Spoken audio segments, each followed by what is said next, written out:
How to fix Roblox Error ID 17. First up, open your computer search, and here we want to search for CMD.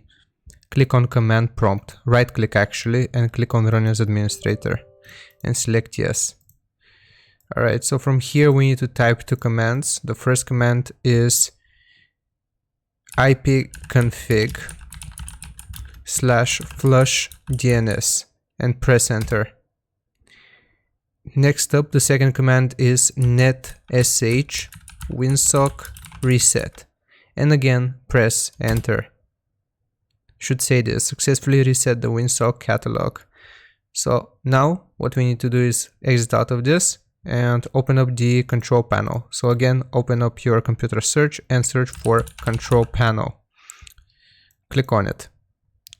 From here, click on view network status and tasks. Where it says connection, click on it, whether it be Wi-Fi or Ethernet, and then click on properties. From here we want to find Internet Protocol version 4, select it, and then click on properties. Now this should open up.